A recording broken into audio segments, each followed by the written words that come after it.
You're watching episode 16 of the Launchpad Christmas Pool Tournament 2014. 16 players all in it to win it. First they get sorted into 4 groups, and after 6 games per group, the top 8 go through to the quarter-final knockout stage. But first, let's meet the players.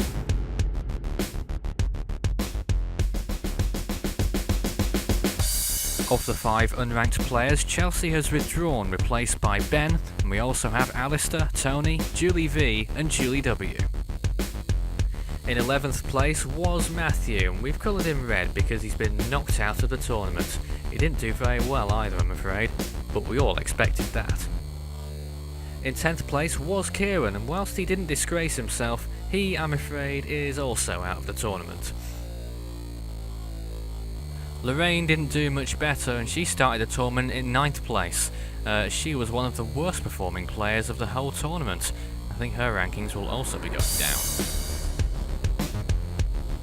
In 8th place is Danny. Whilst he showed promise when he first entered the scene at the Media College, it appears to have fizzled out slightly.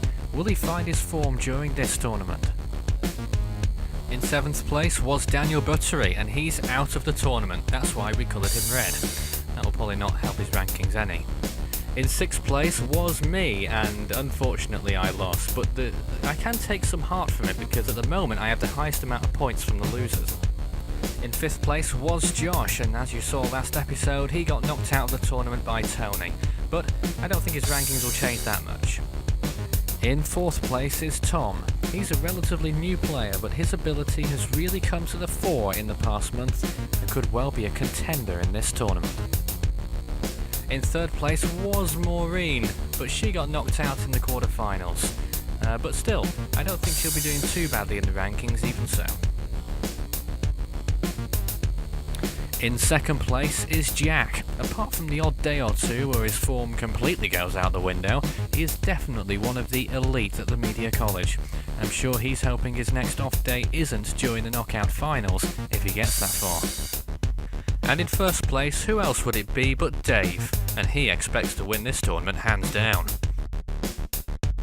There can only be one winner, and we'll find out who it's going to be over the course of the next month and a bit.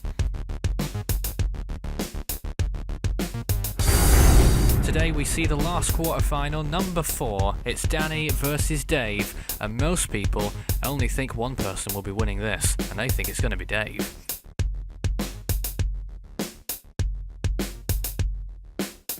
Today's game, Danny takes on the formidable Dave in the final quarter-final.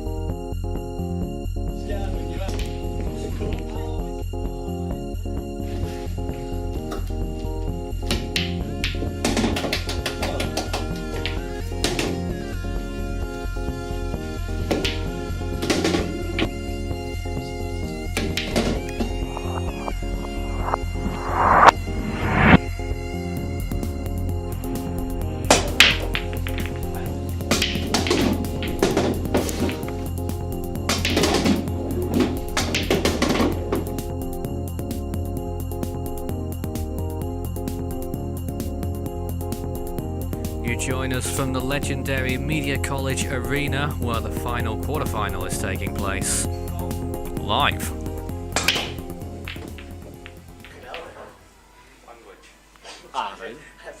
And it was a very strong break from Dave, but nothing was spotted in that event.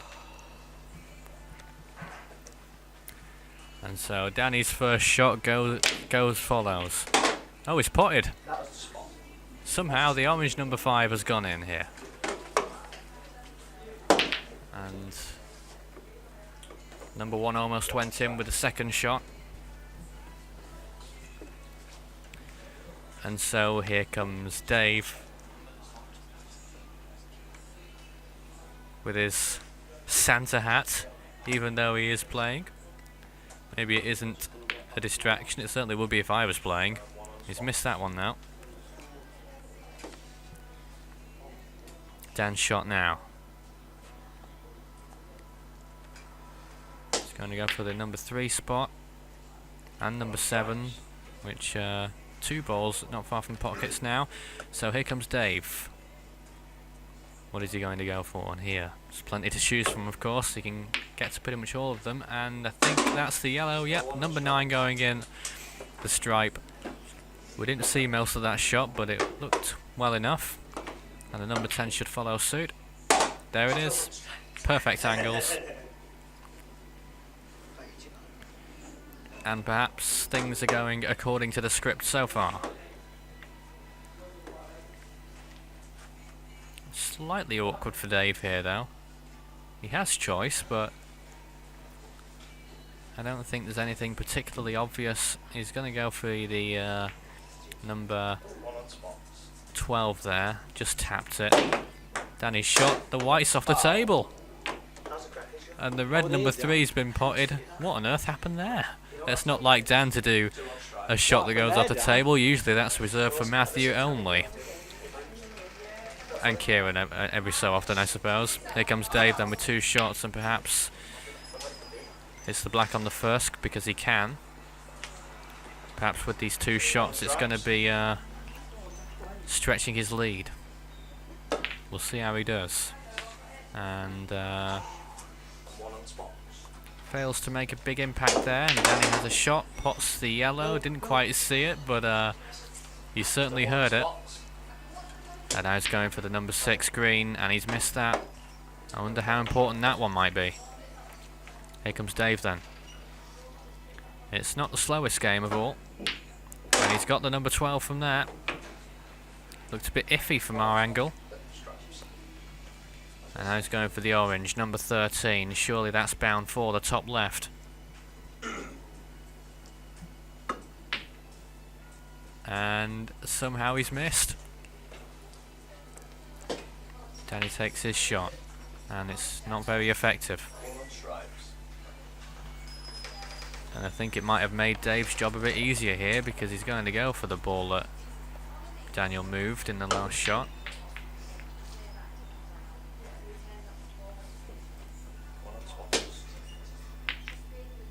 He taps at number 2, well, more than a tap really. And Dave appears to have his sights set on the orange once more. Will he pot this time? Yes, no mistake about that one.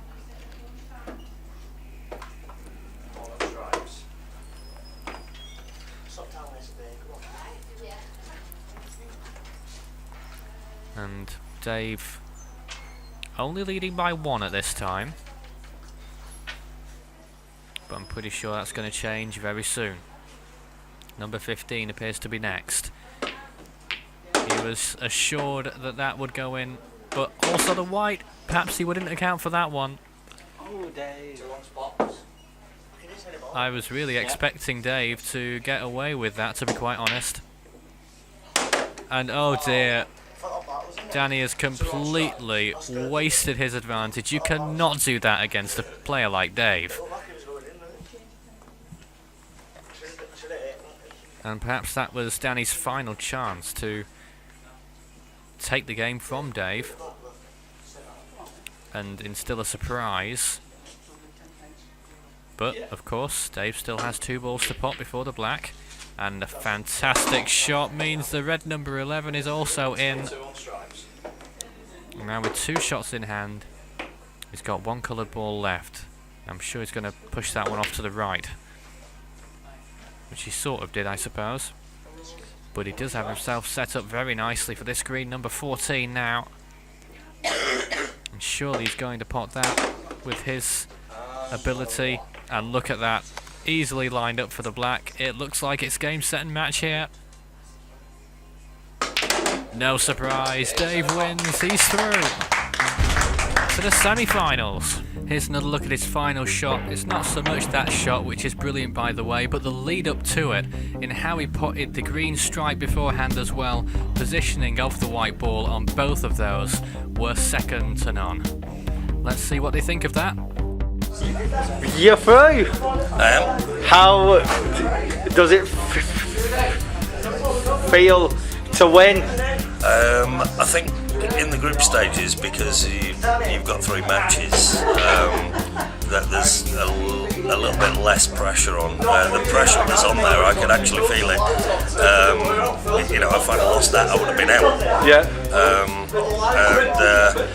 I was playing very cautiously because at one point one of his balls was touching the black, and it was a plant into the corner, so I was being really careful not to hit that. It was quite a pressured game. I don't know. I just let I lost concentration on that, and Dave's he's a good player on that end. Apart from that, Yeah. that's all I got to say. Are you out anyway, aren't you? So Yeah. hopefully you'll get through next time. Hope you get a bit further next time. Thought got better last time. Yeah. Last time I didn't even get to quarter final. No. So I did well. Yeah. Thanks, Dan. So let's look shot by shot. You can see Danny's first shot fortuitously managing to pop that orange number 5, I think by his own admission. Here's another view of it, just missing that stripe number 13 and somehow managing to get it into that top right pocket. Dave was his next shot. He took it a little bit too easy perhaps on this orange, and it just missed that middle pocket. During this shot, not only does he want to pot the blue number 10, but he also wants to send the white further down the table, hopefully to hit that black ball and split those two stripes up as well, which he almost managed to do during that shot. Here's another shot where Dave has to think about the white ball's position. He wants to pot that number 15, but then he's got to think about where the white ball's going to end up, hopefully to get it in line for that number 11. But as it turned out, it didn't quite turn out that way, and the white ball ended up going in the middle left pocket. I think that by itself was pretty unlucky. But then as we watch it live again, Danny doesn't help matters any, because his next shot is going to go for one of those spots. I don't think he has real aim of which, and just so it happens, the white ball goes into the bottom right and he throws away that advantage immediately.